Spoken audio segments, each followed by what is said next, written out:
Hello, friends, and welcome to episode 30 of Beyond the Verse Star Citizen podcast. I'm your host, Sulyce, and today's episode is dedicated to this last weekend's CitizenCon 2953.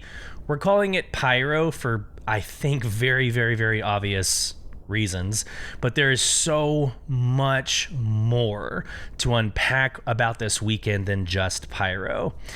Now, because of that, it has basically laid out the rest of my podcasts for the rest of this year. I think there's enough information to go through all of Star Engine to all the quality of life improvements, in each of it their own episode. Star Engine alone, the demonstration of the persistent entity streaming and server meshing was incredible. I could go on, but I do think I have to space this out. Absolutely. I've kind of wargamed how to best approach this episode and the rest of them for the rest of the year. And I think the best way is to follow the tried and true chronological order. So for this episode, we're going to go back to last Thursday whenever we launched the PU patch 321. We're going to go through that. We're going to go through the release of the Crusader A1 Spirit, address some of the referral bonuses that comes with Mission Ready or patch 321. And then we're going to get into the Saturday releases of the preview channel, the Zeus Mark II. We're going to go over the Zeus Q&A as well. We're going to go over the Drake Cutter Scout. And then Sunday was a roadmap roundup at the end of CitizenCon, which I think they were delaying until after all of the news was released. And then we will get into Monday's This Week in Star Citizen, the roadmap update that came shortly after, and then Tuesday's Whitley's Guide to the 600i. Sprinkled in there, I am going to go through my personal reactions. High level, maybe the macro level of what my brother and I experienced at this year's CitizenCon. There's a lot to discuss, a lot of pictures to show. So if you're listening on podcast, I welcome you to go on to our YouTube channel for this one episode. I would say listen to both. It helps me out with numbers. But go on to YouTube so you can see the side by side when we do a little bit of the demonstration. I also am using my Elgato overcam, so I will be showing off some of the neat things that I got over at CitizenCon. So that will also be available on YouTube as well. So I hope this finds everybody well. I will take a step back, detach from the agenda real quick, and just say how humbling this was for me. It was humbling. I was honored several times. Many of you took time out of your day, took time out of your convention to find me and introduce yourself. I will go over through the pictures of those that I took pictures with, but I met some from Soul Citizens. I met some really awesome people. We're going to go over each one here in a little bit, but I do want to take a second and just talk about the human side of this past weekend. It meant a lot to me, and I want to stay in that mood. Because a couple of days ago, I did make a social media push of, hey, be part of this week's episode. Email us, and you can always email us at contact@beyondtheversehq.com. We did have a couple of emails, and I do want to go through those. So from the community, here we go.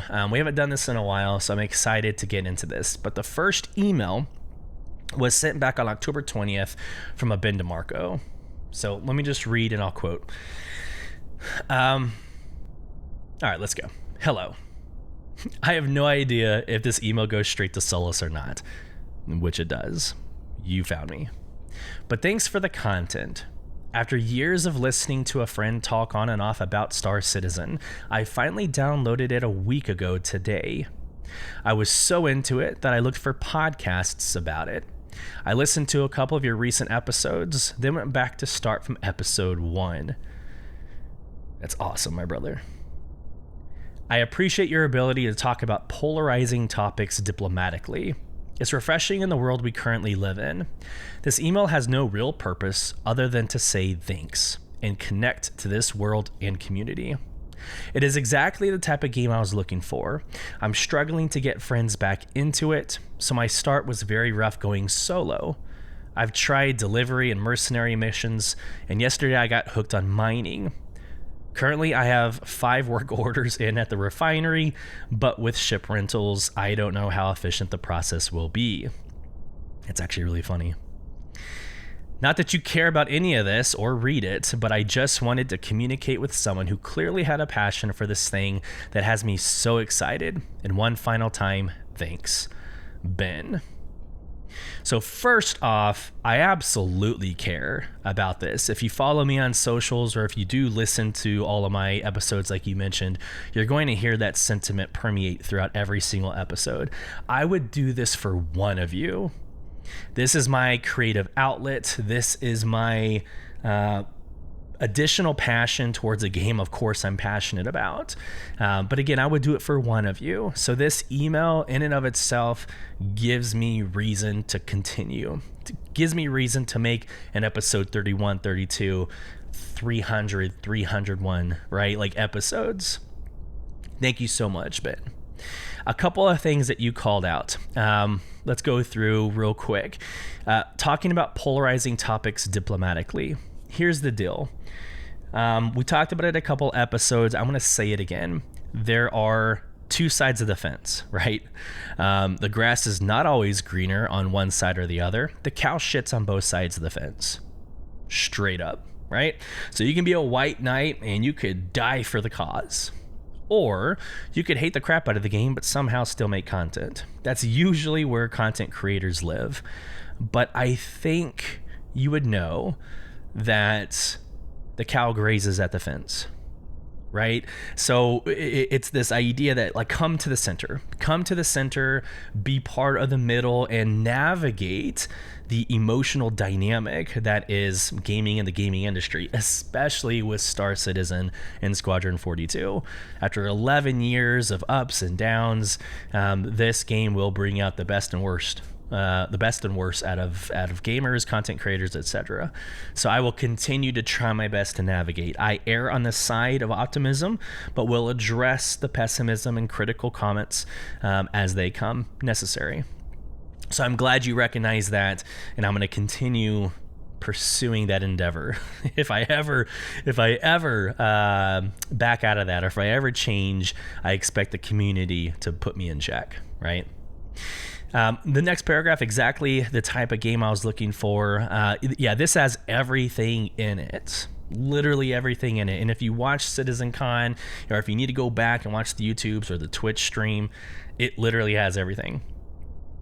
It is Call of Duty on the ground. It is, I'm just going to say Star Citizen up in space because no other game comes close to it. It is incredible to do anything and everything you want to do. And it's going to get better, right? But you tried delivery and mercenary missions. I personally am loving the mercenary missions at this current moment. Absolutely love them. It has almost every loop in the game, I guess, other than, I mean, you could argue it has cargo. I mean, if you go in and loot the entire bunker or UGF, just throw that into your ship and, move on. I guess it would have every loop, but I love the idea of flying. Sometimes there's, aerial combat, but getting into, the UGF is always fun. If it's a higher mission, you actually have to land further away and take a ground vehicle in so you don't get shot down. So there's a lot of different dynamics in mercenary missions. That's my personal favorite. And then yes, mining is very addicting. Mining and salvaging is a very, very addicting loop. So enjoy. But as you said, you have rental vehicles. It's a little difficult to keep up with all of that, especially with the new patches, whenever they reset ships, etc. So last time I'll say this, Ben, I do read and appreciate everything that you have said in this email. So thank you for that. Email number 2. This is from a Dakota.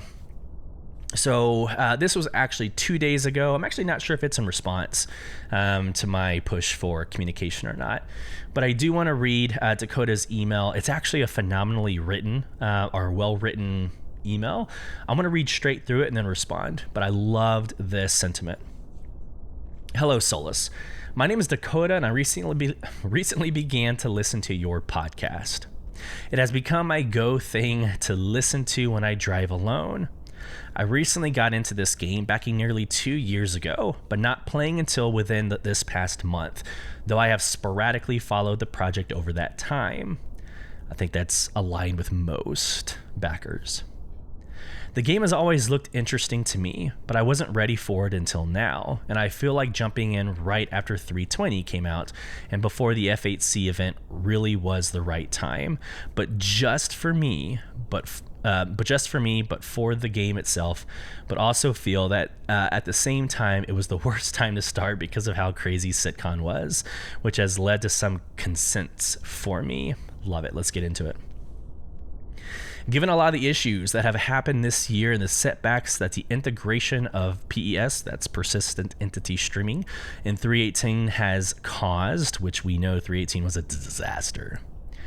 Do you feel that CitizenCon went a long way in showing the community that CIG is serious about course correcting to fix the current issues and being long promised features and overhauls to the game? This convention truly felt like CIG needed to finally show off what many people have been waiting years to see, and they didn't disappoint. Many content creators, just like yourself, had speculated what they would show off, and it feels like nearly every single prediction that was made appeared in some form or another. Break. We're about halfway through the email, but I want to address that right now. PES, like 3.18, disaster. But if you watched the Spectrum announcements, Tyler Whitkin mentioned a lot of feedback afterwards. We had the postmortems about 3.18 and 3.19 that acknowledged the issue or the problem. Here's what I think happened. Honestly, coming from let me back up even more. For those of you that met me at CitizenCon, there was some confusion about what I do at Amazon. I have been working at Amazon for about 11 years. I've had 8 different roles at Amazon. I am currently a senior product manager for Amazon Business. I run all things pricing strategies, removing barriers, etc. But one of the things Amazon prides itself on, and I absolutely love and keeps me employed at Amazon, is you can branch off and do anything you want to do that Amazon does. Right? So my mentor for about 4 to 5 years is the head of community for Amazon Game Studios. And one of the blessings I've had is been able to contribute on some of the projects. So like for Lost Ark, I helped create the tabletop RPG, which by the way, check out this amazing display to my right here. Finally, Baldur's Gate 3 came out with their collector's edition I had bought several years ago, or at least a year at this point. Anyways, tabletop RPG, my thing. So I was able to contribute to Lost Ark. I was able to contribute and be a part of New World all the way from pre-alpha, right? So that's my Amazon history.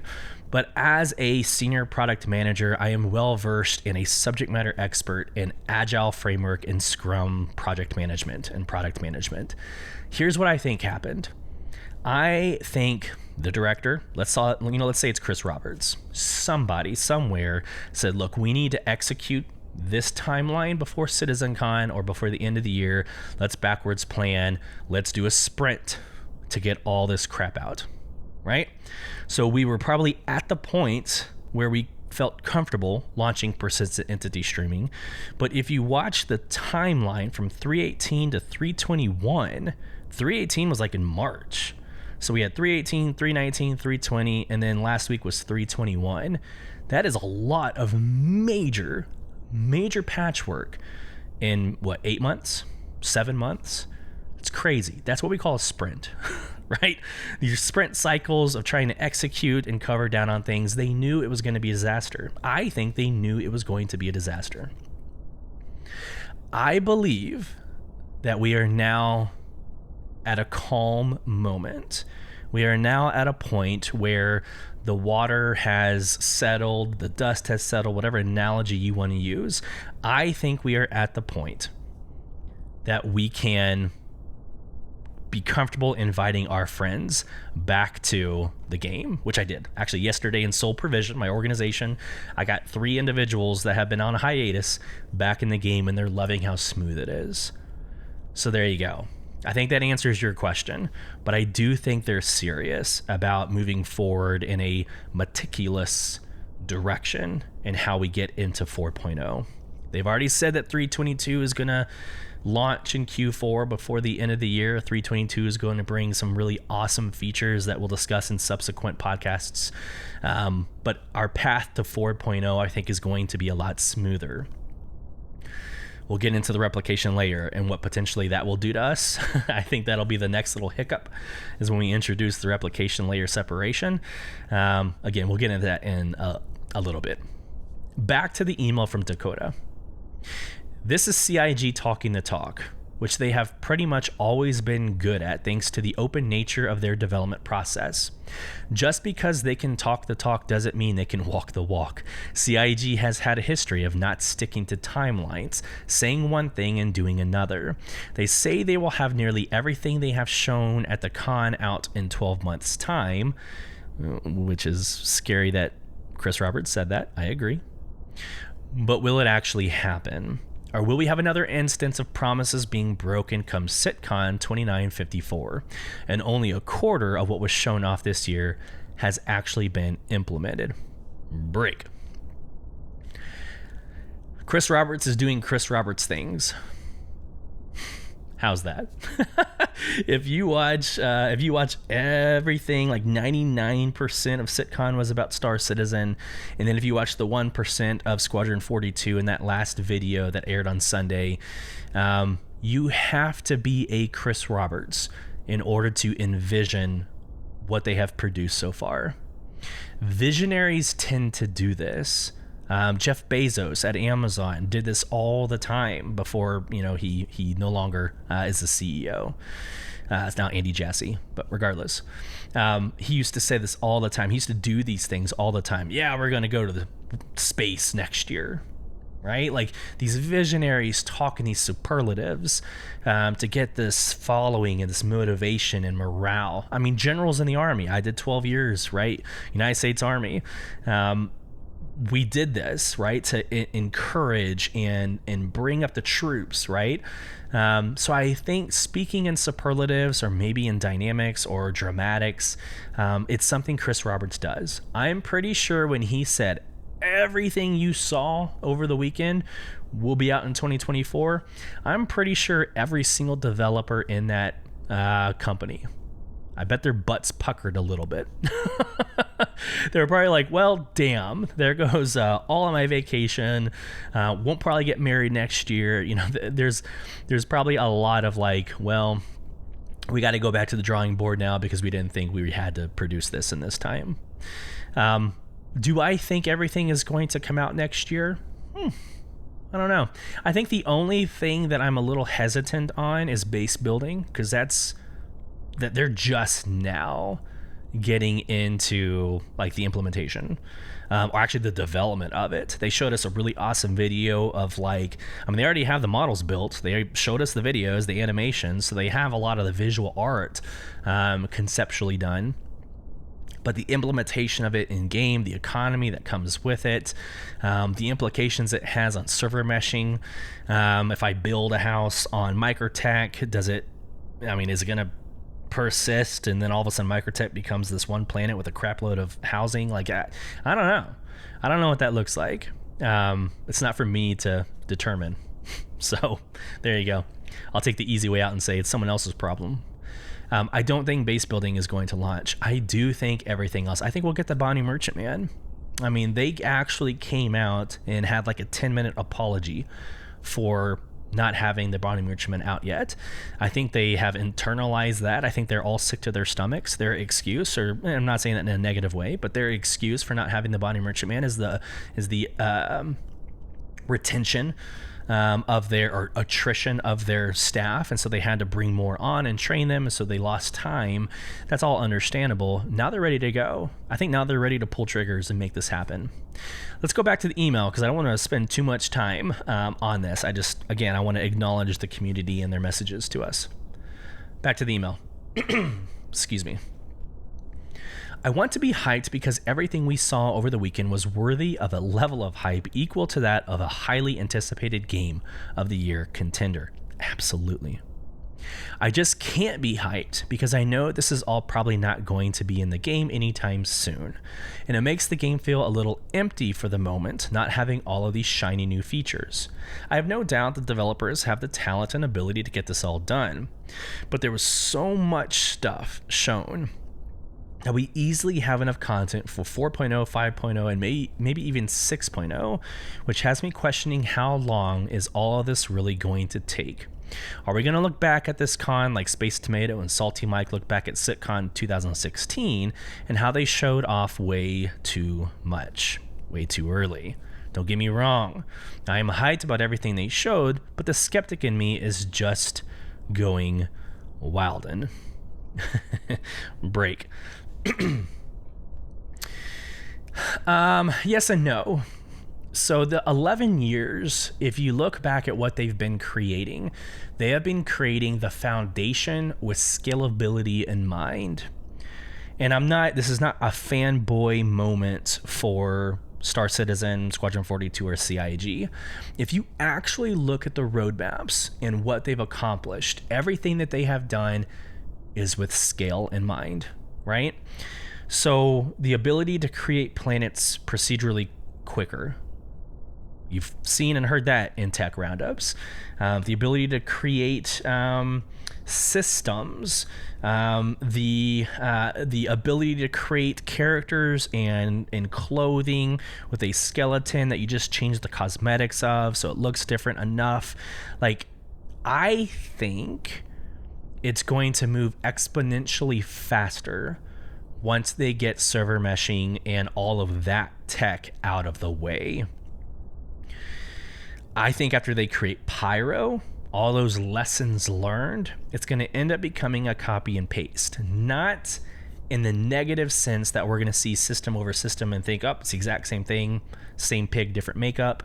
I don't think that's going to be the case when I say copy and paste, but I think the process of creating new systems and assets have been standardized to the point where we can start seeing this come into fruition pretty quickly. And so think about it. They launch 4.0, we're going to be inundated with Pyro stuff. We're going to be inundated with going back to Stanton. You're going to have to take items to sell it back in Stanton. You're going to go to Pyro, do all your things, then you're going to have to come back to Stanton to sell it. I think that's going to keep us very occupied while they work on system number 3 and system number 4. And then they're going to release those. And I think it's going to end up becoming very much, and I know I always get in trouble when I say this, but I think it's going to be almost like expansions. Like we're going to be, in this year it's Pyro, and we're going to be Pyro Stanton, Pyro Stanton, Pyro Stanton. But maybe next year, the next 2 years, maybe we're in Vega. Maybe we're in Terra. Imagine when Terra comes out. That's going to be crazy. But maybe we go to Terra, right? And then we're going to spend time there for the next 2-3 years. And maybe the next year, right? You know what I'm saying? Like, I feel like it's going to be okay. And I feel like the systems have been standardized to that point where it's easy to replicate. There you go. Back to the email. What are your thoughts on this? Pretty sure I just answered that. How do you feel about what we saw on stage? We're going to get into that in this podcast. Are you able to be hyped about what we saw, or is the promise of within the next 12 months for most of this content deserving of skepticism? I think I addressed that. I am hyped. I'm a little bit weary on base building, but for the most part, everything else looks honestly doable. Do you think that the developers can get this all implemented within a year?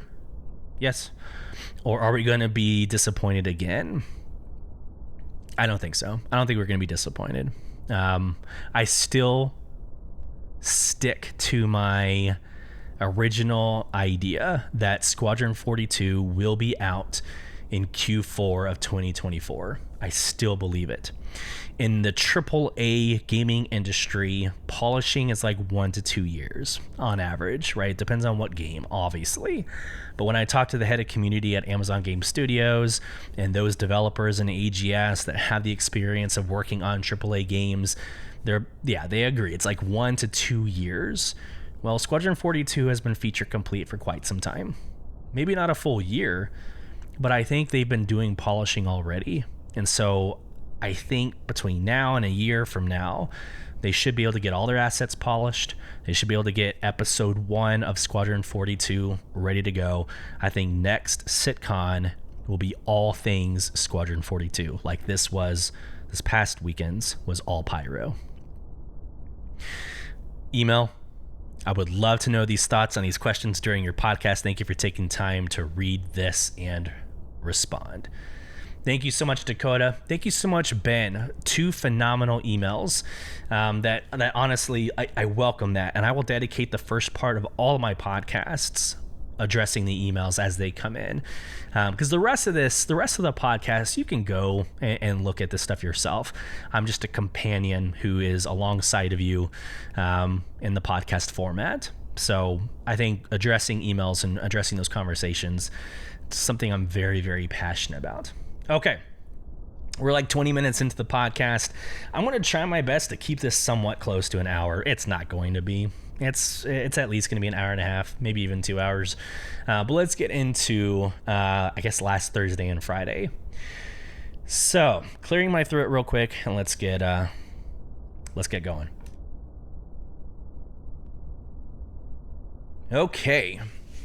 I originally had the Crusader A1 Spirit first, but I think it's all part of the PU 321 release. So let me do a little bit of reorganizing. 321 patch notes, referral bonus. Let's go ahead and throw the A1 Spirit after the referral bonus. Maybe welcome back, pilot. Okay, here we go. Sharing my screen, and I did a couple edits, so actually for YouTube, I need to check something real quick. All right, good to go. Here we go. 321. That was the biggest surprise. So Thursday happens. I record my companion episode 29 for CitizenCon, and then I went to work. I worked, again, like I said, I work at Amazon, so I went to work, handled what I needed to handle so I could detach from Friday to Monday. In that time span, 321 dropped. Well, shit.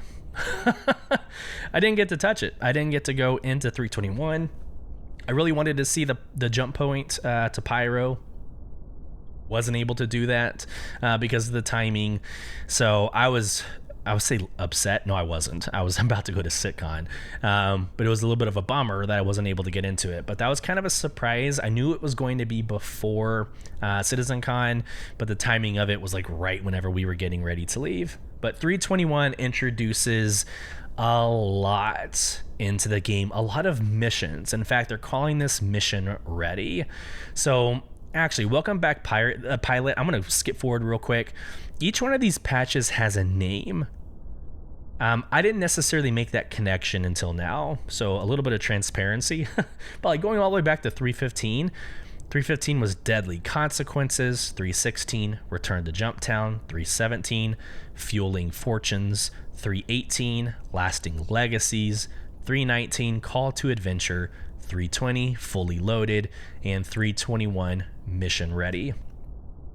So Mission Ready, there is a lot of new missions that open the floodgates for what we're expecting in 322 and 4.0. So let's get into the article. With high risk comes great reward, so head into the verse to tackle some of the most dangerous missions yet. From infiltrating abandoned bunkers to restoring peace to a once idyllic city in the clouds.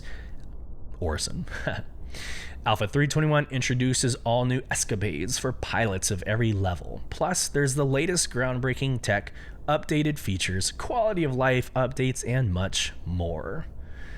Here we go. Still evidence. First off, I have played since coming back on Monday. I've played each one of these, and I am so ecstatic for what is now in the game. Go play it. If you're listening to this and you haven't played in several patches, it's ready. It's ready. Go get into it. Bring your friends. Join Soul Provision.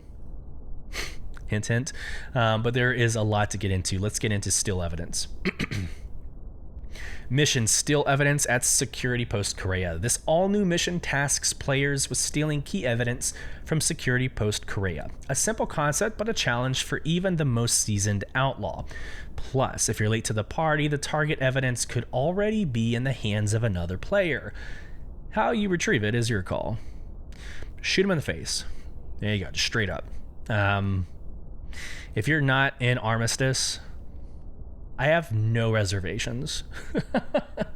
Here's the deal.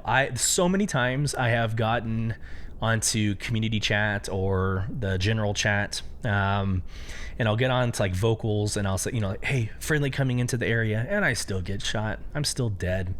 So I am no longer of that mindset. If you're holding onto the box that I need, there will be no negotiations. You'll be looking down the barrel of my rifle. Back to the article. Retrieve consignment missions. Retrieve packages from the underground facilities. So you've already seen these updated in the bunkers, but here we go. Buried far away from civilization lie Stanton's underground facilities. Head deep into these once thriving installations to extract valuables leftover items in the face of hostile force. And while you're there, why not liberate a few extra goodies to make the trip really worthwhile? So it's kind of an additional delivery mission or cargo mission. So, but there's just additional, like you're having to fight your way to it. I personally love it. Here we go. New Crusader platforms. Repel raid on Orison. Crusader's breathtaking city. City in the Clouds. I knew they were going to say that. Crusader's breathtaking City in the Clouds is under attack once again. New platforms across this gas giant Crusader enable multiple instances of the mission to be run simultaneously, meaning players can undertake the challenge at any time. The introduction of the Crusader A1 Spirit, flyable ship. So this is the bombing variant. So the A1 is the bomber variant, the C1 is cargo, and the E1 is the executive or the VIP transport. So the A1 is out. The good news, once you get like the initial hull out, the subsequent hulls or the subsequent versions are shortly after. Flyable ship. Crusader Spirit bombing variant, embodying the spirit of the devastating A2 Hercules in a more usable package. Crusader's newest compact bomber is a force to be reckoned with, a bespoke S5 bombing rig, hell yeah, front and rear weapons package, and space for 2 crew see the Crusader A1 Spirit reduce any threat to rubble. A real world application, or maybe reference, I feel like this is like carpet bombing. Not to get into like military conversation, but if you are familiar with the types of ordnance used in the military, carpet bombing, this looks like and feels like that approach. Like it'd be nice if you had bunker busters introduced in this game, and I think the Crusader A1 Spirit would be a ripe candidate to deliver that. I just think that's a really cool reference. There's also CitizenCon for October 21st and 22nd. Not really going to go into that. Here we go. Tech update. All right, we talked about the replications layer split. I've debated like how I want to talk about this, but let's just read the article and then I might get into the pillars of tech. Yeah, let's do it. The Alpha 3.21 patch cycle debuts the replication layer split, which is vital to moving the persistent universe closer to a single shared environment between all players. This tech is a key milestone on the path to server meshing, Alpha 4.0 and beyond. The replication layer split will debut in the new preview channel, talk about that here in a second, that runs alongside the live servers and lets players experience the latest technology and backend developments before they migrate to the live service. Okay, pillars of tech. Let me try to dumb this down, not for you, but for me. There are probably listeners out there that already get this and can explain it on a better level, but I'm trying to explain it without images for those listening on podcast. So bear with me. Object container streaming, or server-side object container streaming, SOCS. That was the first initiative, the first tech initiative. Basically, it will only generate or render an object when a player is close to it. Great. When a player walks away, what happens to that object? Well, the difference is most games that try to do this, they try to store it in a memory. It's at a cost to the memory. But what they are trying to do, or what they have done successfully, is make it serialized. So they serialize an object and give it its metadata, and it literally just disappears. Doesn't exist, quote unquote, in the universe, but it does persist on the back end of the tech. And so when a player gets close into proximity, that object can reappear, right? It's a way to, like, it's resource management on the back end, but it looks like it's pretty persistent for that player in that shard in that moment. Okay. Server-side OCS. Persistent entity streaming. In fact, let me just, here. I wrote this in my Discord. Ooh, as you hear Discord open up. I put this in my Discord, and I'm just going to read it verbatim as I try to explain it to Soul Provision. So we have like an FAQ section inside of Soul Provision. Let me just get into that real quick, so I'm not trying to redo this. Here we go. Persistent entity streaming. I wrote, allows everything within the game's server instance or shard, bodies, player items, ships, destroyed ship debris, etc., to continue existing within that shard, even when players leave the area or log out of the game. So a shard is an instance, just that's probably the best kind of correlation. So a shard is an instance. If I put an item down and I leave, it should persist with my leaving. However, you have to be in that shard. You had to have been in that instance, right? So it's not like somebody from Japan in a completely different server could log in and see the item that I dropped. But my brother, who may have started with me in that session or in that shard, I log out, everything should persist with my absence. Persistent entity streaming. Static server meshing and dynamic server meshing. Let me actually pause and throw in replication layer first.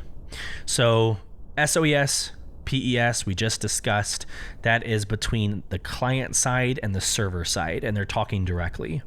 The replication layer injects itself between the client and the server and acts as, and I tried my best to come up with the best analogy, and I'm probably going to fail at this, but like I thought of it as kind of like an air filter, or like, you know, something that catches things, something that catches things in its like path between each other.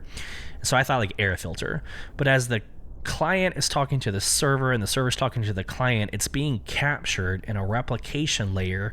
So if one fails without the other, it's static in that replication layer. So there was this beautiful, beautiful demonstration at CitizenCon that actually showed all layers of pillars of tech.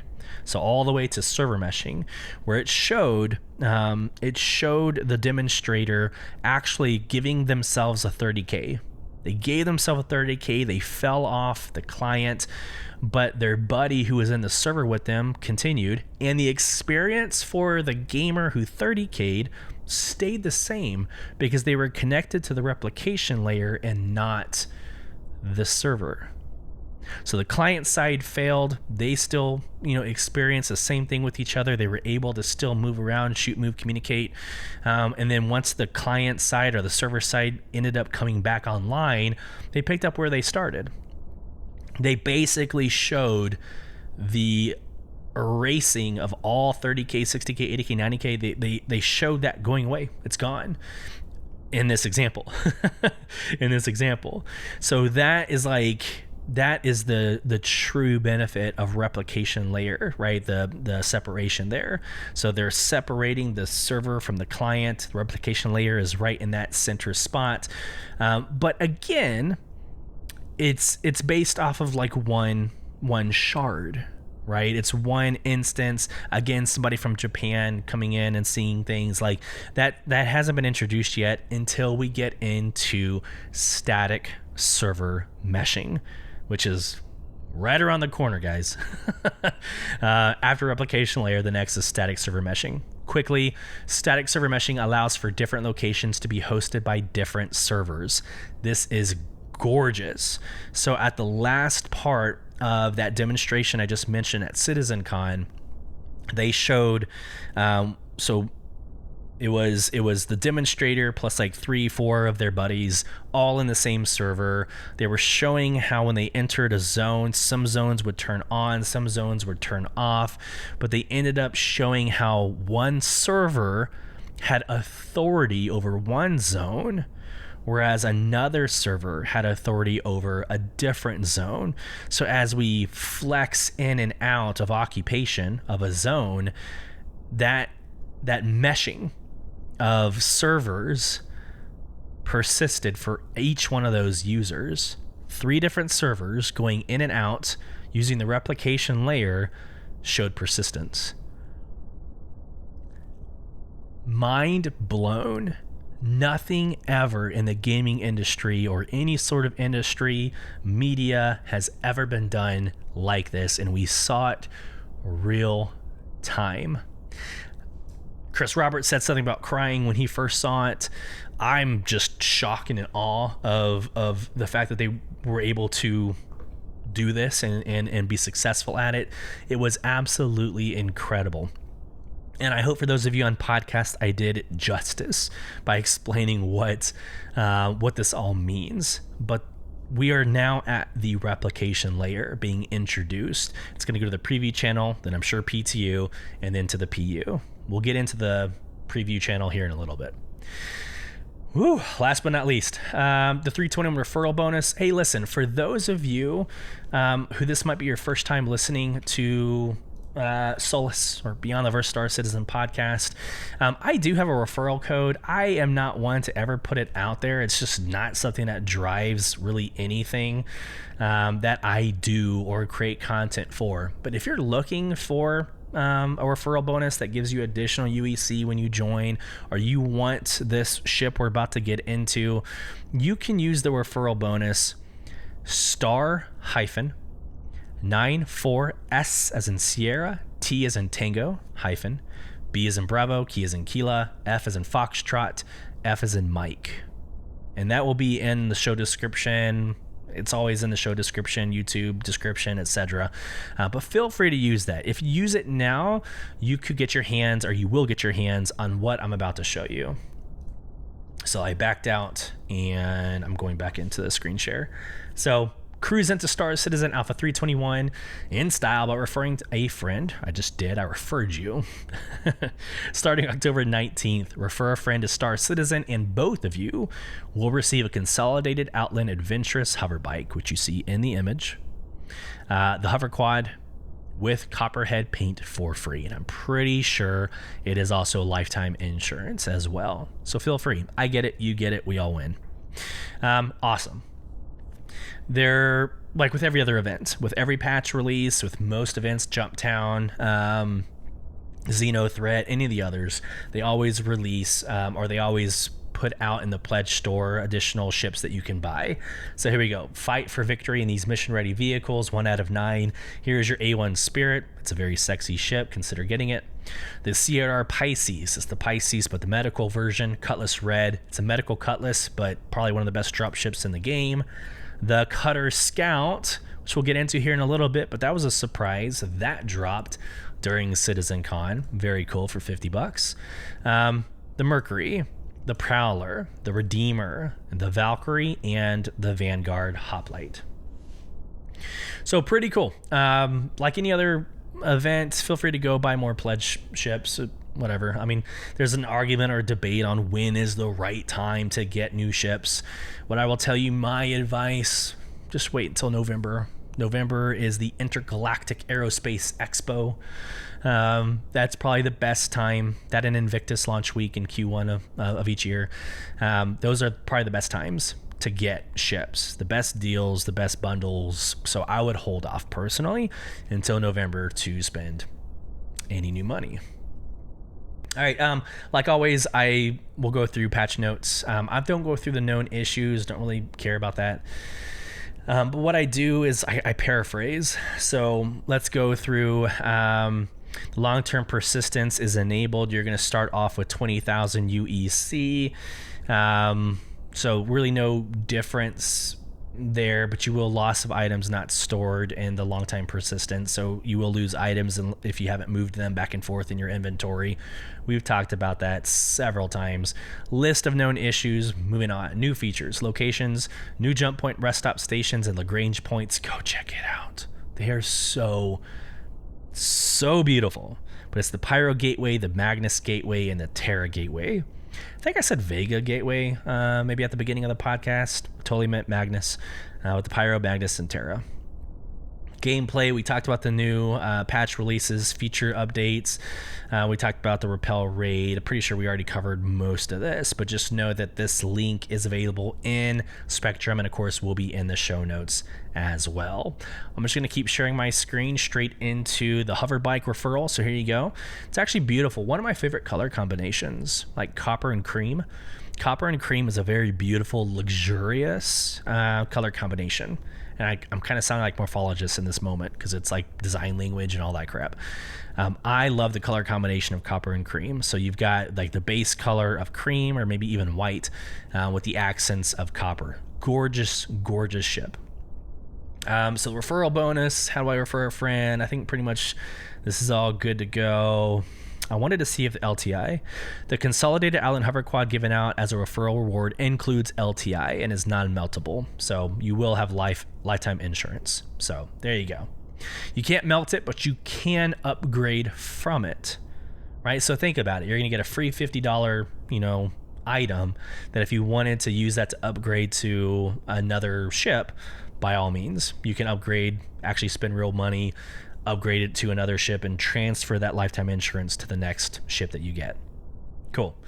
I'm going to continue sharing screen because we're going to go through this. Excuse me. Because we are 40 minutes into the podcast and we're still in last week's information. All right. Welcome back, Pilot. I referenced this earlier. I think this is the best resource for you to share with your friends if they've been on a hiatus. So I just shared it with my Discord or with Soul Provision. I shared it with them, the 3 or 4 individuals that are now back and playing. Check it out. It's a great kind of catches you up from where you have maybe left off or you're curious about where we've been. It goes through, this is from this last week's 321 down to 315. It takes you all the way through the major accomplishes from each one of the patches. So I absolutely love this resource, and I would highly recommend using this resource when talking to your friends about, this past year in CitizenCon, or this past year in Star Citizen. Moving on, A1. So I've always struggled with how to talk about like these ship releases on podcast because they're so aesthetic, meaning like this should be like a YouTube thing, or you should go in and watch the trailers yourself. But there are some amazing trailers and videos on the A1 Spirit, animations, how to use it. There's some pictures on the layout, the format, specifications on how big it is, and the ordnance that you can put in it. Yeah, I mean, I don't know how, again, this is what I'm saying. I don't necessarily know how else to speak to it. It's a gorgeous ship. It's a very capable ship. I think it is a vertical deployment bomb system. Whereas like the Eclipse, right, is more like a horizontal. It's going to shoot the torpedoes out. I think the A2, the Crusader A2, I think that's a vertical deployment. It is a vertical deployment. So again, I don't really know how else to speak to this. Here's your specifications. They do reference the other spirits as well. So I think there's some pretty cool pictures here, but here we go. Standalone options. The War Bond is $175. The regular is $200. For those of you listening who don't know what War Bond is, it's brand new money. Brand new money. You can't melt to it, or you can't upgrade to it, but it's usually at a discount. Sometimes they'll give you, a higher insurance as well, but it's new money, right? So that $175, you're coming to the table with $175. For this $200, you could upgrade a ship that's already at $175 and only spend $25, right? Gives you a list of the paints, which I am such a snob. I will buy anything concierge. So if there's a concierge version and I don't even have the hull, I'm still going to buy it because I'm that person. And that's it. Okay. Major segue. And I'm going to put this timestamp in YouTube, and I'm going to put this timestamp in the podcast for Spotify. But here we go. We are now moving on from last week's news and updates to CitizenCon. So I want to take a personal approach. I want you to see a side of me, the human side of me and my brother, and the experience that we had from our purview. We're not going to get into surmising or predictions or any sort of, what you would expect from a content creator. I just want to share with you, my friends, the experience that I had this past weekend. So if you want to come on this journey with me, sit back, relax, grab your favorite pour of Radegast, and enjoy this moment, as I know for a fact I will. So this might be kind of ridiculous, but I'm going to go through my Amazon Photos gallery and just go through the pictures and just kind of talk about memories and what my brother and I did. So first off, if you're not already following Twitter, Instagram, actually Blue Sky, we're now on Blue Sky, TikTok, all things BTV_cast. Blue Sky is something different. It's like beyondtheverse.social. I don't know, whatever nonsense that is. Regardless, follow, because I try to show more than just content creation. We're friends, right? Like we're friends, we're acquaintances, whatever you want to call us. There should be another layer to our relationship. So that's kind of how I do it. Join the discussion, be part of that. So I left my home like on Friday morning, like super early in the morning. My flight was like at 7 a.m. because I wanted to get into LA like immediately. I have the worst case of FOMO. So Friday morning, I wake up, I drive my happy ass to the airport. I did upgrade, like I bought the first class experience. Like if I'm going to do this, I'm going to do this right. And I was blessed through all my travels with Amazon to be able to use points. So my flight was free at the first class level. I'm not ashamed. I have traveled way too much. I've been away from my family way too much to have not done that for myself. So got to the airport. I'm like, you know what? I'm going to do like a picture of the day of like me in a black and white, just me in this like here, if you see me out in public, like here's what you're looking for. So here's a little dramatic pose there at the airport. So flight out was perfect. I actually watched The Expanse. I've been reading the books. The books are phenomenal. But I started watching the Amazon Prime movie series or show series of The Expanse. Again, great story. I got my wife into it last night. I recommend it. Go read it. Go watch it. So I land, my brother and I, actually let me back up even more. I get to the baggage claim and I see somebody walk by me that I swear I recognized. I'm like, you know what? This is going to happen a lot this weekend. I'm going to see a face that I recognize, but I'm going to make an ass out of myself and not remember who you are or know like how to say hi or whatever. Not because of a confidence thing, but because like, I don't know, you might not know me or recognize me. If you just listen to the podcast, you know my voice. You don't know what I look like. But I recognized him so well that I ended up messaging him on Discord and even on Twitter. I was like, hey dude, I'm pretty sure you just walked by me. But hey, if that was you, come back to baggage claim. It was Tree. So Tree 0311, I've been on his podcast for the Armchair Admirals and Generals, so Generals and Admirals. But we did a podcast several weeks ago or months ago at this point. But it was great. It was a really phenomenal introduction or start to the trip, right? Like just such a cool moment that through content creation and this Star Citizen community, we would recognize each other had a baggage claim, and we ended up, like the three of us, my brother, myself, and Tree, we ended up sharing a ride share to the hotel that he was actually staying at, a hotel very close to us. So we got to split the cab, or split the airfare. Good Lord. We got to split this ride share, 3 ways.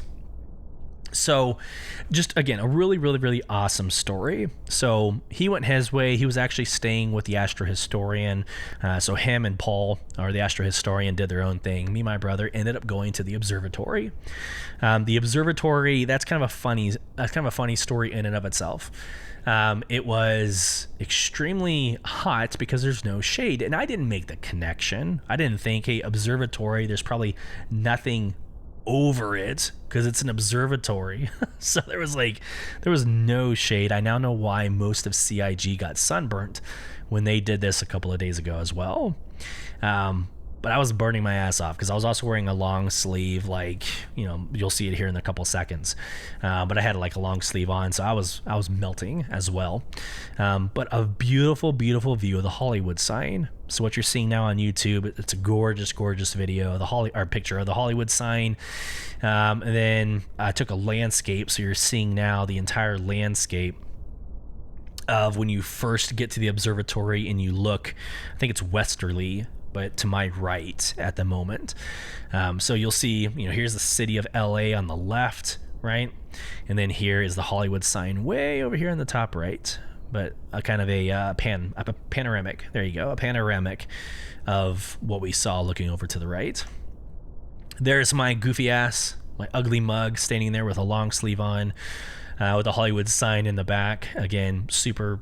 When I say super hot, that's not self-indulgent. That I'm literally hot, melting in this picture. It's great. Here's the Griffith Observatory. I got major mist vibes, hardcore mist vibes. I don't know, and maybe you do too, but a couple of months ago, actually at this point, probably a year or 2 years ago, I do have the Oculus, the virtual reality headset from Facebook. I have the Oculus, and one of the best experiences was getting mist on it, which, if you're not familiar with that game, it is a frame by frame, so very old school, but it's a frame by frame puzzle world. So you're actually, you're in this observatory doing this puzzle, looking at the stars and constellations in order to get the hint or the clue for the next room. It's a very awesome experience, but I made that connection here. So Griffith Observatory very much made me feel that way. My very dramatic shot from the ground up on the Griffith Observatory. Let's keep going. This is from the observatory looking out. So there's the Hollywood sign and the monument for the observatory. I'm going to show you quite a lot of pictures of LA and all of its haze, but I'll go quickly. So for those of you on podcasts, you're not just sitting around kind of wanting to fast forward. But LA, another part of the dome, or one of the domes of the observatory. LA through its haze. LA through its haze. More domes of the observatory. LA through its haze. Actually, in this picture, I wanted to single out just how straight and long that one road is. So right in the middle of the picture that my cursor is on, I just thought it was crazy that this one road basically goes all the way until, I'm assuming, the ocean. I don't know what road that is. Somebody from LA can tell me.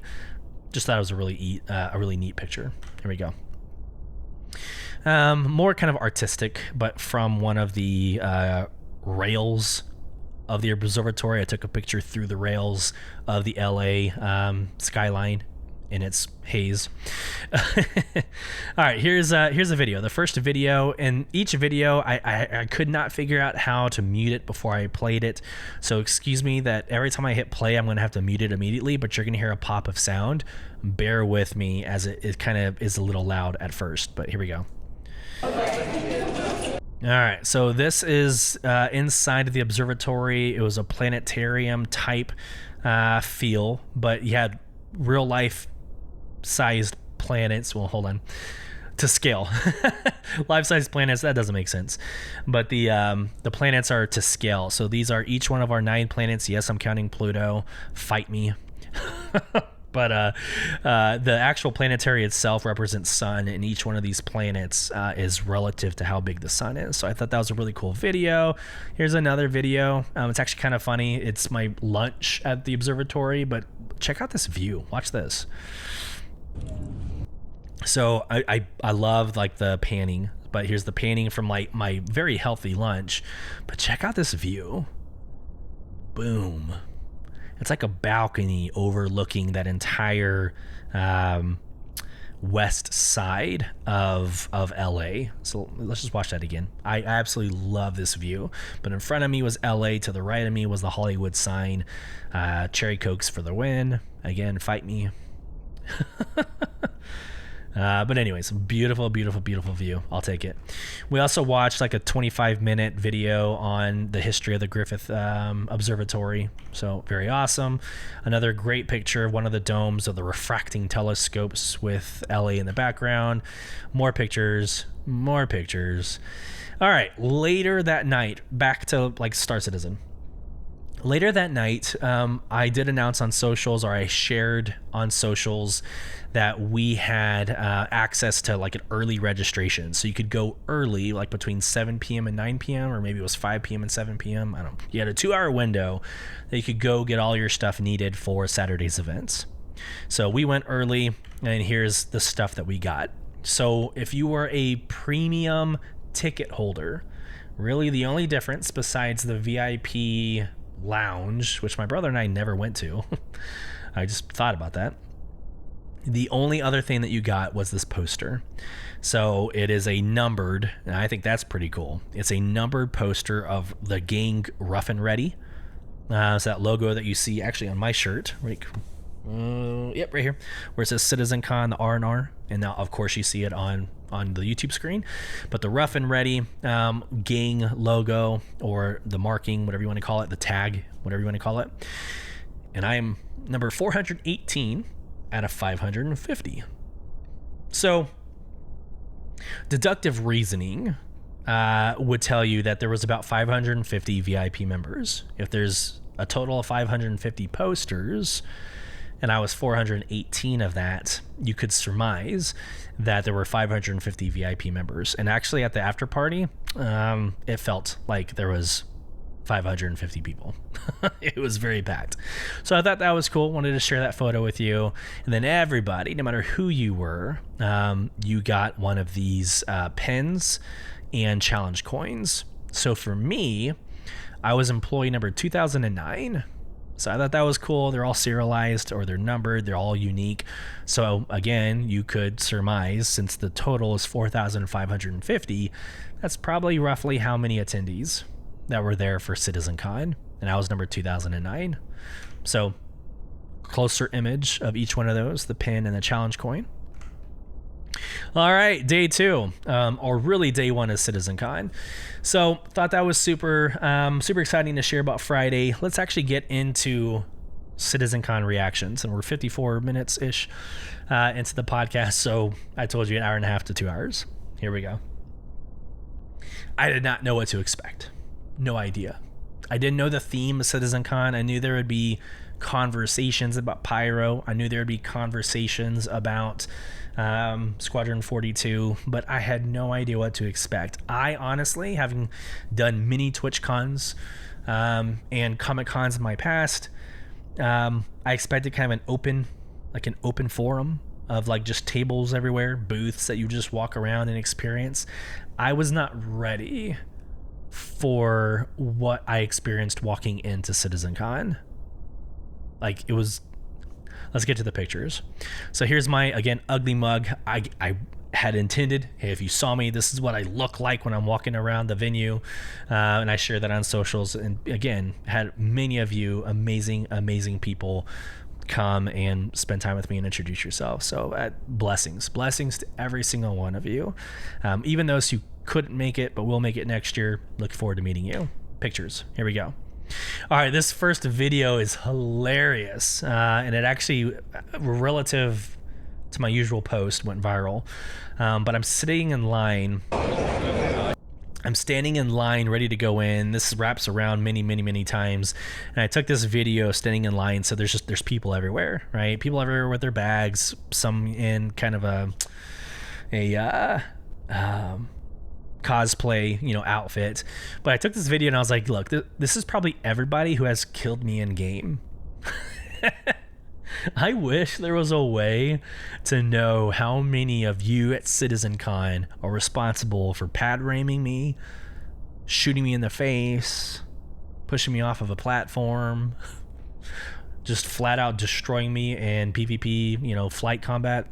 But it was just a really funny moment that we were in the midst of 4.5 thousand people, knowing I probably died twice from every single one of them. So really cool video again. Just shows the breadth, and this is 8:30. This is 30 minutes before the doors opened. Before this, walking to the line, I was able to see through like the top windows. And I'm like knocking the crap out of my box here. I was able to see through the top windows a little glimpse of the main auditorium. We're calling it Hall A, Hall, Hall A. And I already saw like the floodlights and the smoke machines, so like I'm already feeling the hype. Like I'm ready to go. Let's do this. So the hype is real. Everybody's excited. Everybody's getting really pumped up. Some of the developers were running around outside with like their cameras, taking video of the crowds, which they ran by me and my brother. So I thought that was kind of a fun experience. But here we go. Doors opened. Everybody's, screaming, cheering, having a great time. We end up serpentining through all of the line and getting through the doors. I did not take a video. Like I said last podcast, like I wasn't going to be the one that's behind my camera the whole day, which there were many of you out there that did. But standing in line at the merchant store or the merchandise store, I did take a moment to just do a 360. So this video, standing in line for the merchandise, actually straight ahead where I'm circling right now is the merchandise corner. It was a long ass line, very long ass line, but let's just play through this real quick so you can get the ambience. But imagine, if you're on podcast, a very dark room highlighted by red floodlights, smoke machines. Basically, it felt like you were walking into Grimhex. I think that's a pretty good analogy. So here we go. I'll let you see it.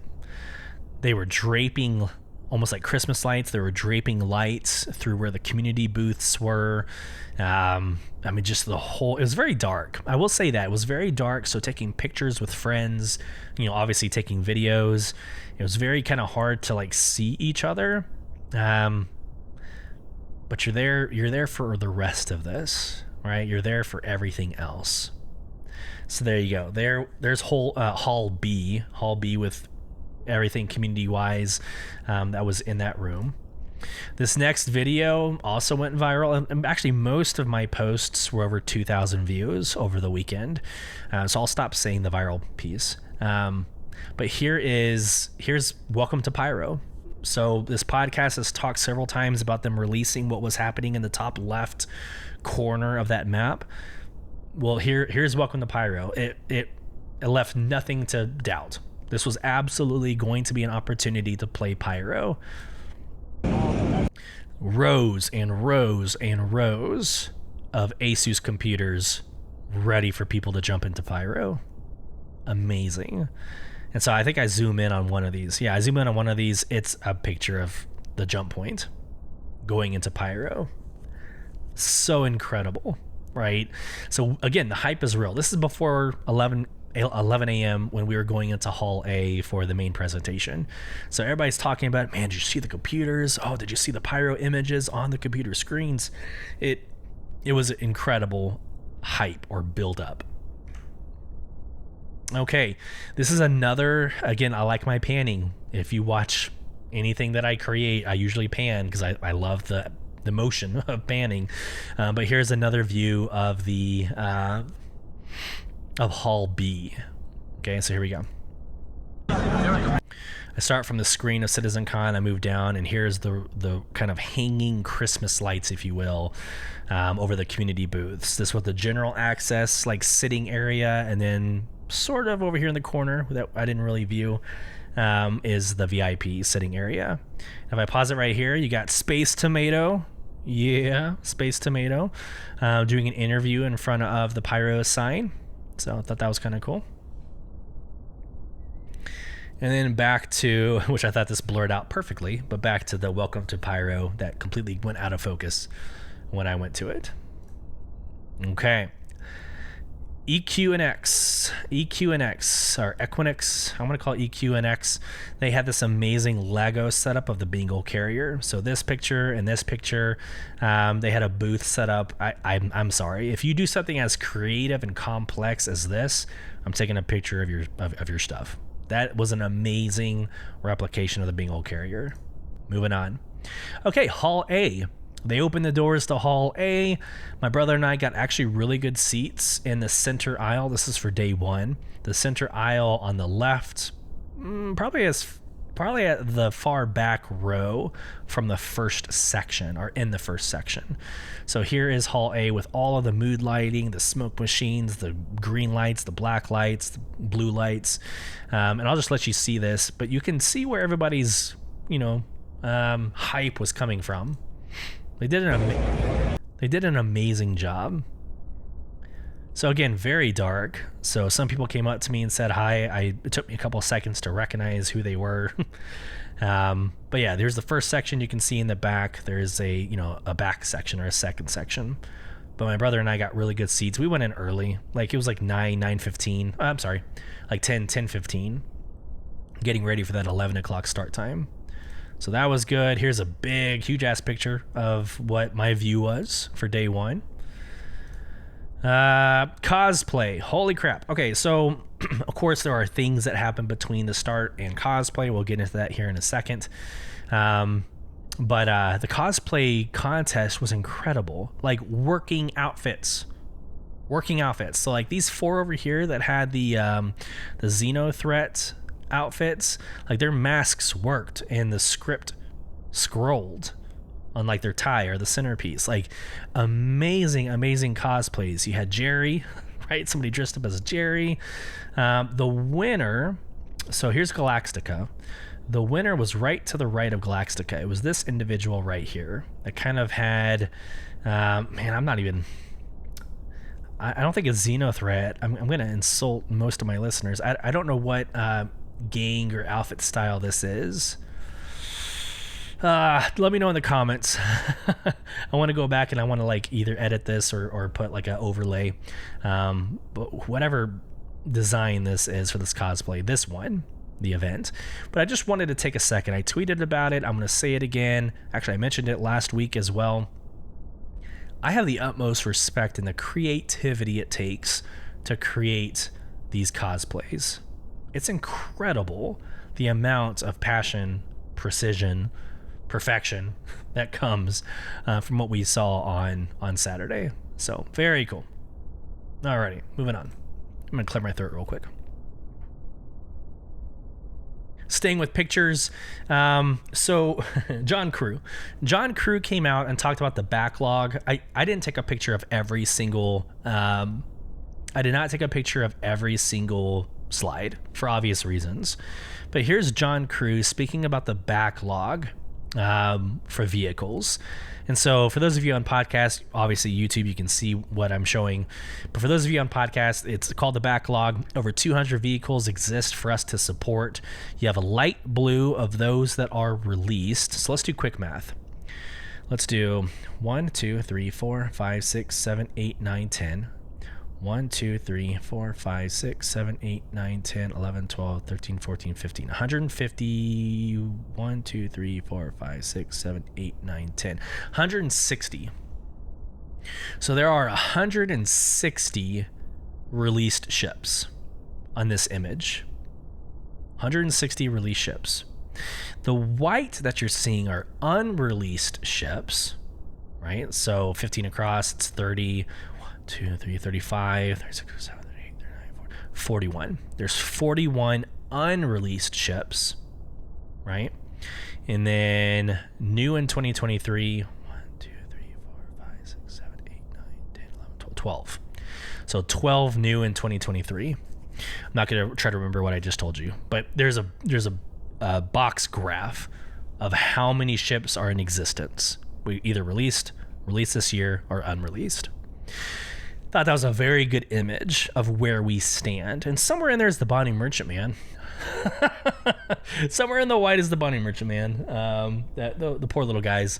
I feel bad for the developers. They actually came out and spent 5 minutes apologizing about the BMM, but explained, and I think I mentioned this earlier in the podcast, but they explained, like, because of retention issues, that's why the BMM hasn't been really touched on or shared. But anyways, not to digress. Moving on, the Boot Dude. Okay, one of my very first listeners that came up to me, the Boot Dude. So first off, it's such a wholesome interaction with somebody.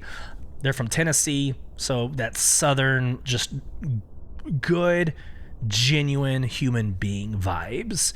Came up, asked if he could shake my hand. I stood up, I gave him a hug, took a picture. It was so awesome to have a conversation with this individual. They're with a friend. I believe the friend's name was Will. Please forgive me, but I think the name was Will. But it was a phenomenal conversation. So, Boo Dude, if you're listening, man, blessings to you, blessings to your family. I appreciate your patronage. I look forward to you continuing to listen. And if we ever cross paths again, man, dude, come by and say hi. If I see you, I'll come by and say hi as well. True blessing. Okay. This was a very fun experience. So, all right. I was at the merchant store, or the merchandise store, and this is later in that same day, and I meet this lovely listener, this lovely person, and before I do anything, I want to make sure I get their Twitter handle correct. So give me 1 second, because I don't want to butcher how I speak. So it is Catter Cakes. I just want to make sure. So it's Cat Reeves, but it is at Catter Cakes. So I just wanted to share that. I wanted to get that piece right. But such a beautiful person, an absolute genuine experience. I got up there and I was like, hey, so the items that you can only, and she interrupts me.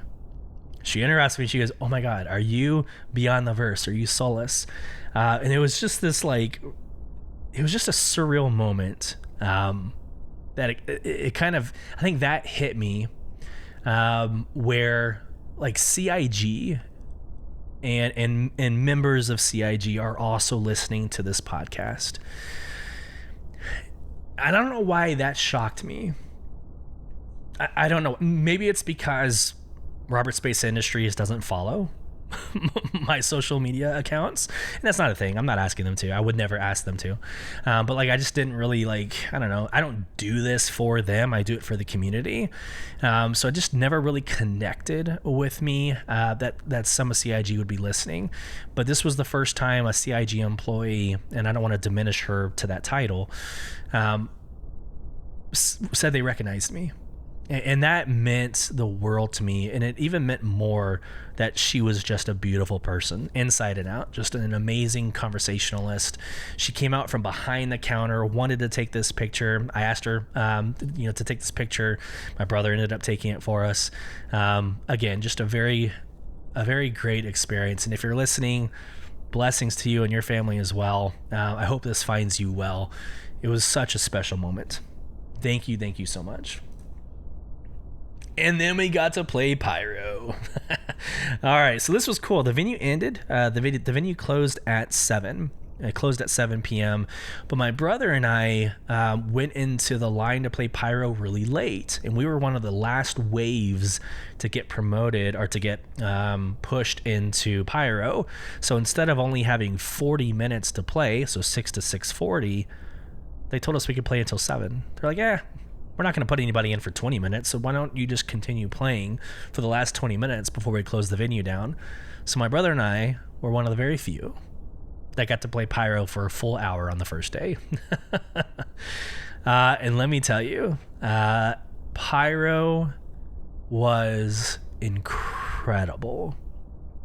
I'm going to diminish it by saying, imagine Grimhex on a orbital station like level or scale.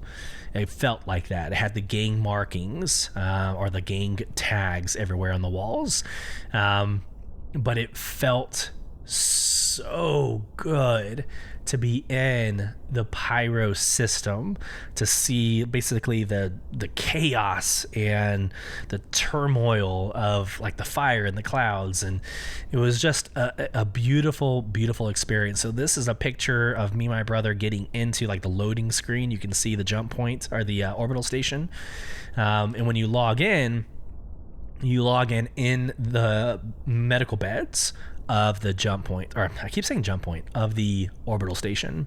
So here's the say rough and ready. Good lord, it's like rough and ready. Anyways, the gang tags all over the place. They clearly own the operations here inside the orbital point.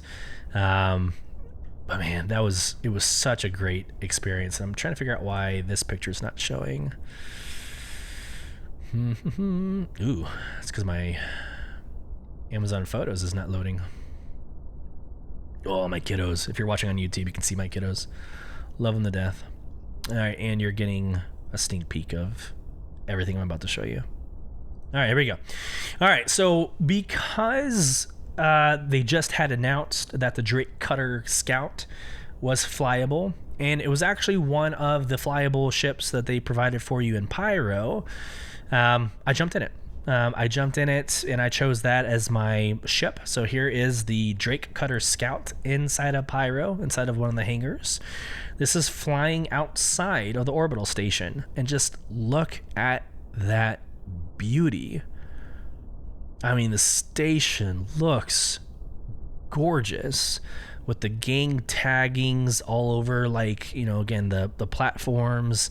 But in the background, you have the dilapidated asteroids and pieces of the orbital station scattered.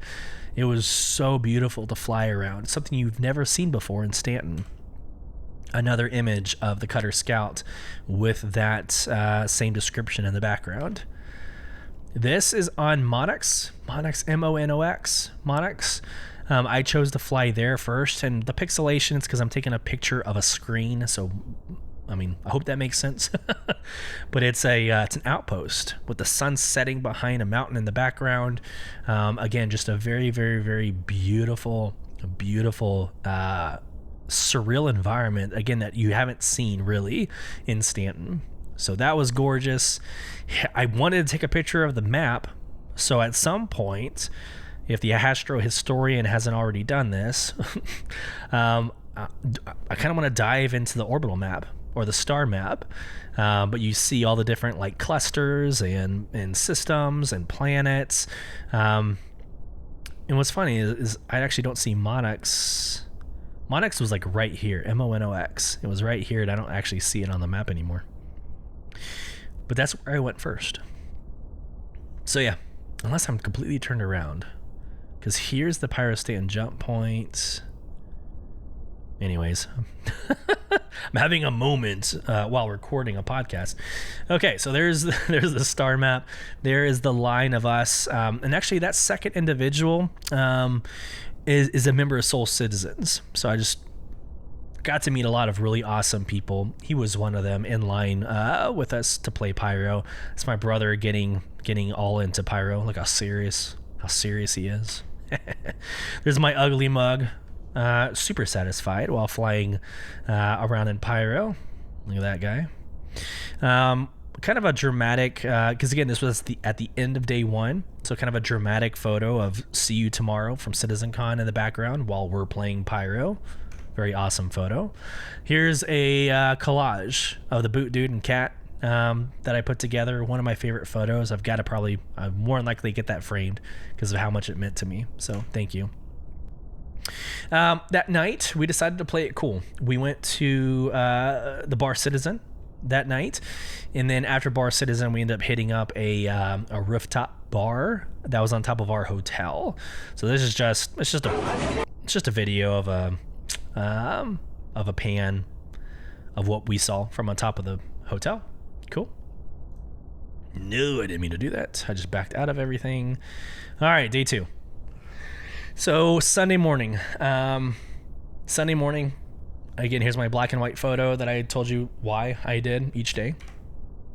And I think, I didn't take any other pictures on day 2. Yeah, because I taken all the pictures I wanted to take on day 1, and I wanted to make sure I was totally invested and engrossed in the events for day 2, because everything was going to be announced on day 2. So I was super excited. So I went from this photo to actually after the event. This is actually afterwards when I did one of my panning videos. Super loud, but as I pan up, this was right at the stage at the very end of CitizenCon. I thought it was a really great, video transition.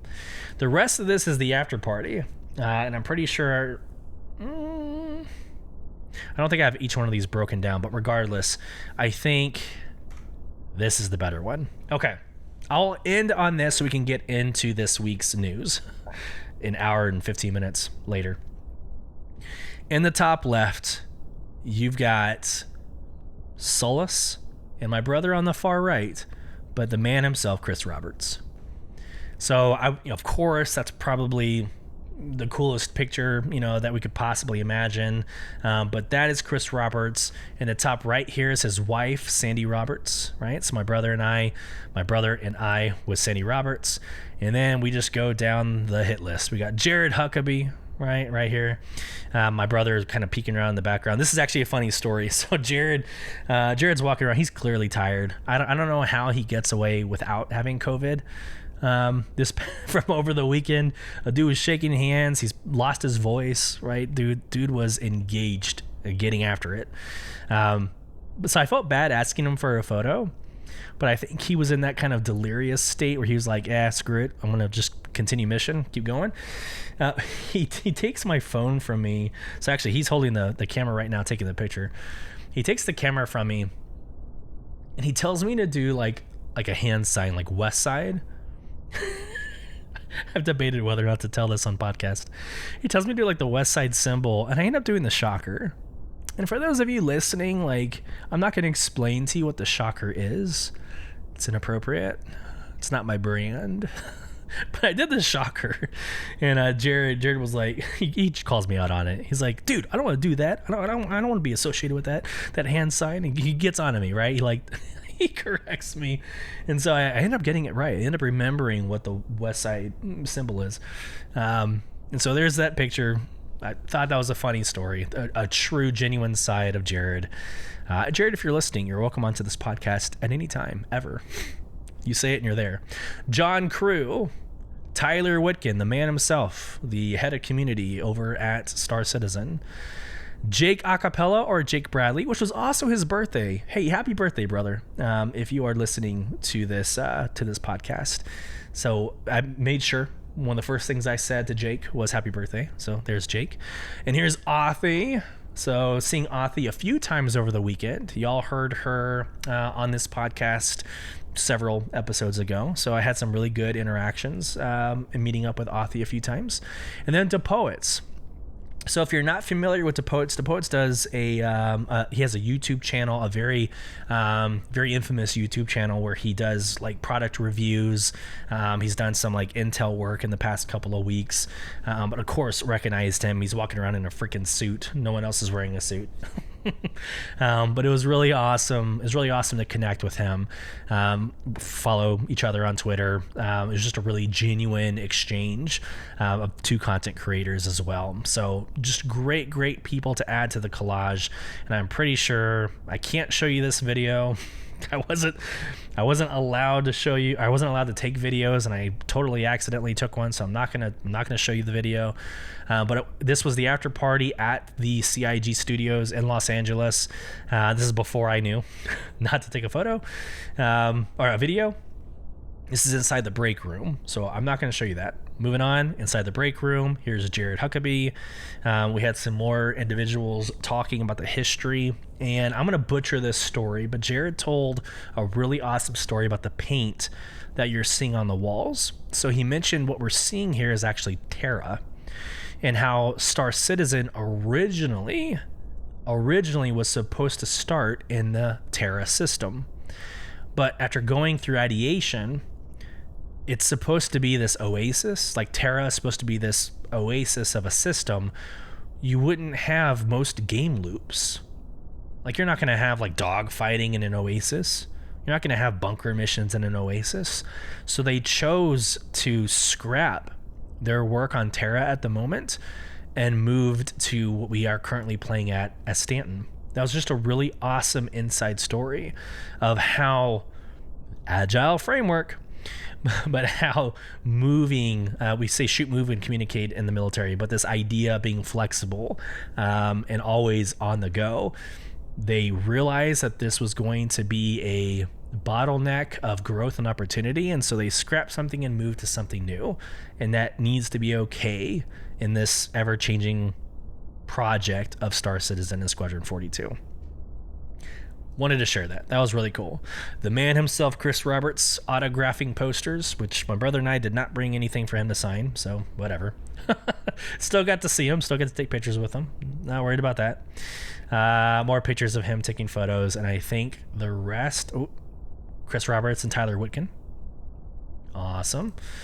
And then him actually signing, more signing, patting somebody on the shoulder.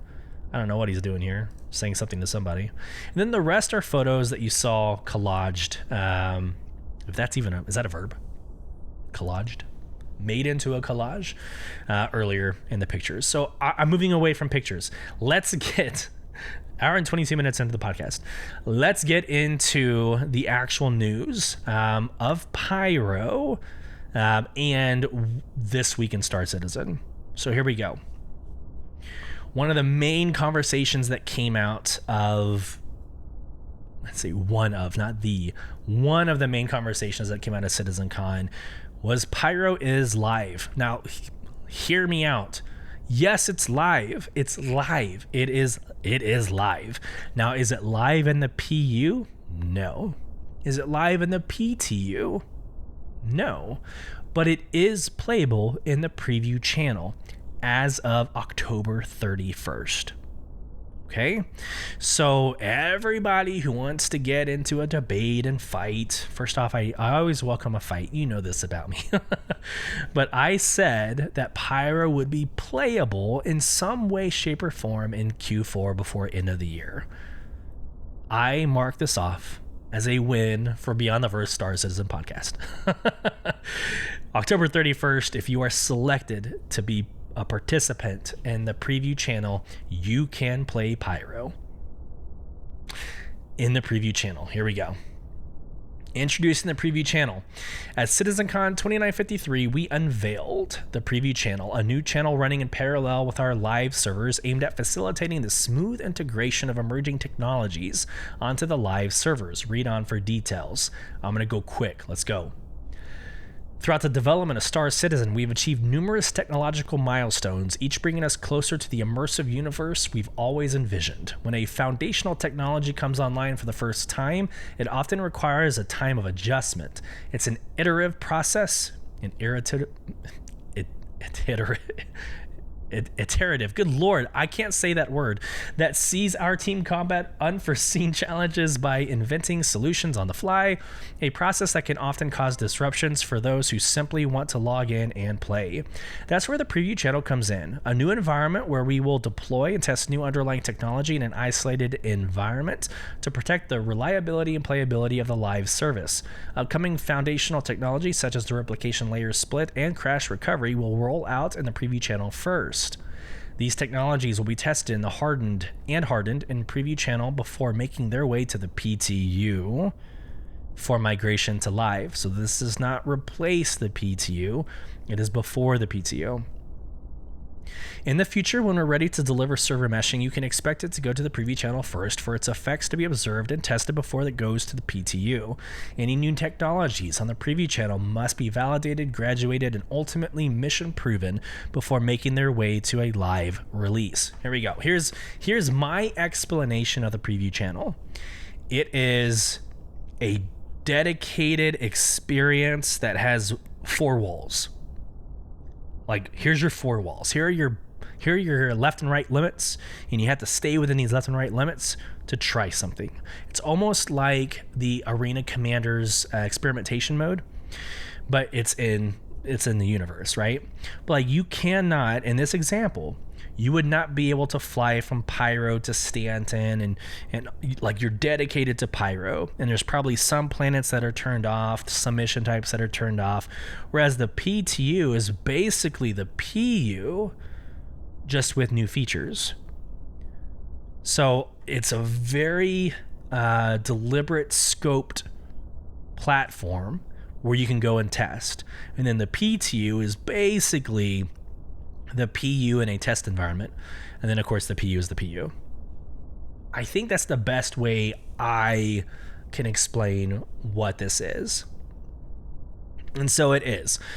Here's the Pyro bound. We're excited to announce that on Tuesday, October 31st, we'll open access to Pyro on the preview channel. We'll utilize a randomized selection process, pulling from digital goodies pack owners, concierge, and our most active testers, followed by our usual wave process. More details to come. We can't wait to hear what you think about the lawless wasteland that is Pyro. We'll see you in game. So, I don't know how I feel about how it's being selected, and I don't know if I care. I think the last piece there, the most active testers, makes the most sense. If you're not concierge and you don't have enough money, or you chose not to buy the digital goodies pack, but you spend most of your time contributing to being an active tester, you absolutely should get chosen before anybody else. My personal opinion. I don't care that I spent, Praetorian levels of money on this game. That shouldn't just entitle me to get access to something like this if I'm never going to play in it, right? They need dedicated individuals that are going to test and give feedback. I'm in agreement. It should be that way. Absolutely. Absolutely. Okay. Moving on, the Zeus Mark II, another amazing thing that dropped. There is lore. There's lots of lore about the Zeus, and more than likely on this episode, or on this podcast, we will go into the lore of Zeus. Quickly, it was like the first RSI spaceship with a quantum drive. So it kind of looked like the Challenger, or it looked like the real life astronaut or space travel vehicles that we see again in real life. But this clearly, according to my picture I'm showing you, it clearly is not anything like that. It actually looks a lot like the A1 Spirit, the Crusader A1 Spirit.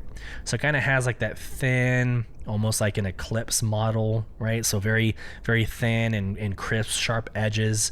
But it looks so amazing. This looks beautiful, right? And so there's 3 versions. We'll get into that here in a second. Now I'm gonna go quickly through this. Let's just read it. Anyone with even a passing knowledge of aerospace history will be familiar with the legendary Zeus and its undisputed role in humanity's conquest of the stars. Originally prototyped in the early 2100s as commercially viable transport utilizing a streamlined quantum drive, the ship had a rocky start when early test flights went publicly awry. Luckily, this would-be legacy was eclipsed by the subsequent efforts of the Navy test pilot Michelle Saleno, and her handpicked squad, the original 999th Test Squadron, who worked with RSI to redesign the Zeus's hull before successfully completing a historic test flight in 2137.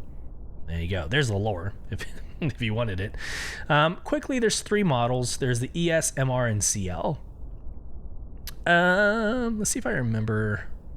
I'm not going to try to do it by memory. One of those is sexier than the others, and we'll cover that here in a second. All right, so the Zeus Mark II ES is the exploration, pretty sure. Yep. With a focus on exploration, the Zeus Mark II ES features a robust radar package for finding new discoveries along with enhanced weaponry and shielding to help bring them back home. Okay, exploration. Here is my favorite. So just look at this. So this is the MR. Okay, so the MR is like the military variant or the fighter variant, but so it's black base with the highlights of blue, but then that like quantum. We'll talk about it here in a second, but like it's also got red highlights as well. So all the sexy colors. So dark black covered in like light blue highlights with red highlights and gold highlights. It almost looks like the F8C Lightning Executive Edition with blue highlights. It's a very beautiful, beautiful ship, but this MR will focus on security. It features an EMP device and a quantum dampener to help neutralize hostile forces. Last, like every other ship that comes out, it has to have a cargo variant. The Zeus Mark II cargo variant, the CL, features additional cargo space, shocker, and a tractor beam, ideal for handling large volumes of freight. Not going to go through the Q&A. Just know that there is a Spectrum article where you can go and do Q&A. So if you have a question, you can come and ask, all these questions. Right now there's 263 questions, but ask away. Go for it. All right, another ship that launched, going quickly here, the Cutter Scout. Don't need to dive too much into this. It's the Drake Cutter, but has the ability to use radar. So again, like I said earlier in the podcast, not really sure how to use a podcast to describe new ships launching because it's all visual. It's all aesthetically pleasing. But basically, the Scout is equipped with a radar. So here's one picture. Here's the second picture showing the radar being used. And the third picture, it's equipped with missiles. So again, I got to fly this around in Pyro. I, of course, don't see or feel much of a difference. I'm also not a fan of the regular Cutter. So I'm probably not the best point of contact to really dive into its impact on the verse. But just know that the Cutter does now have a Scout, and it gave away in the release notes, it gave away the third Drake Cutter that we don't know what it is yet. It was blacked out, so we're still waiting on what the third iteration of the Scout is going to be. So it'll definitely have its purpose, especially whenever the Navigating the Universe updates gets applied from the announcements at CitizenCon. So here you go. Let's talk about prices real quick. The Warbond offers, the Concierge Warbond is $45, but if you want both, the Concierge Warbond is $85, right? So the regular Cutter and the Cutter Scout. For non-Concierge members, the Cutter Scout Warbond $45, and the Twin Pack is $90. Comes with the paints. Yes, the Nightfall paint. I don't have a Cutter, nor do I have a Cutter Scout, but I did buy the Cutter Nightfall paint, which is the Concierge paint, because I'm stupid like that. Then you got the Cayman paint, the Rock Slide paint, and more ways on how to upgrade Sky in the Universe. Okay. Woo, here we go. Roadmap update. No, I'm not going to talk about the roadmap update. I will go over the roadmap roundup, so I will discuss that. So let's get into quickly. This dropped actually on the 22nd. So this dropped on Sunday, October 22nd. This was during CitizenCon for obvious reasons. Progress tracker. As announced at the conclusion of CitizenCon2953, Squadron 42 is now feature complete. The game has moved into its polishing phase, which you'll see reflected on the progress tracker. Additionally, Squadron 42 teams have now been divided into strike teams, represented as new teams on Progress Tracker. These teams' headcount is represented by the main stakeholders, but the teams themselves are comprised of developers across multiple disciplines, including design, engineering, art, audio, and more. They're calling it strike teams. I call them task forces. It's really no different, right? A task force, like in the military, is like a hodgepodge. It's quote unquote Delta Force, right? Or CAG, Contingency Action Group. It's a hodgepodge of different, SEALs, Rangers, Special Forces, Recon, all kind of put into one little bucket. So it's the same kind of concept. They'll all be working on single deliverable Squadron 42 polishing as their tasks become more agile and their work towards beta and release. As was the case with Squadron 42 teams previously, these teams will only display 1/4 of work at a time. We've added 4 strike teams to progress tracker with this publish, with additional ones being added in the future. Release view. Ship Trespass, right? That's awesome. It's been added to the release view. So Ship Trespass, the Drake Cutter Scout, and the Anvil F8C Lightning. Awesome.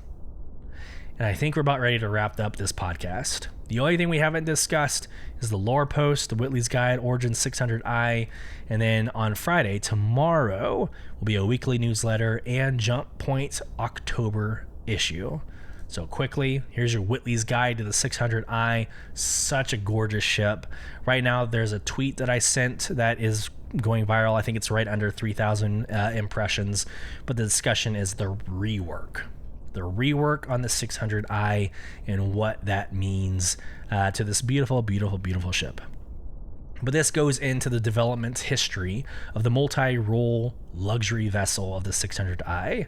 So I recommend reading it. It's a great background. A lot of you love the 600i, and it just gives you an additional appreciation for what you are flying in that moment. So goodness. Before we get into like the outro, I just want to say one last time, CitizenCon 2953 was one of my most rewarding moments as a content creator. One, because I was immersed in the presentation that was put together by CIG. So thank you, CIG, for a phenomenally produced production. Is that too many? Is that too many produced productions? It was a phenomenal production. Thank you so much for the time, the attention to detail. Some of you are still probably recovering Thursday, in the week after. Thank you so much to those listeners who went out of their way to either shake my hand, give me a hug in person, or even on socials expressing that they wished that they were here because they wanted to meet me. You will never know, and maybe you do know, but you will never know what it meant to me for you to take time out of your day to do that, to share that sentiment. That is extremely humbling, and it encourages me to continue mission in doing what I'm doing. We have a lot to look forward to. Next episode, we will be getting into the actual conversations of the topics. I did this by design. I wanted to wait for Star Citizen to upload their YouTube videos so that we could take it and splice it and make a production out of it. So that'll be next week's episode. You can also expect to see something based around IAE. That's the Intergalactic Aerospace Expo for 2953.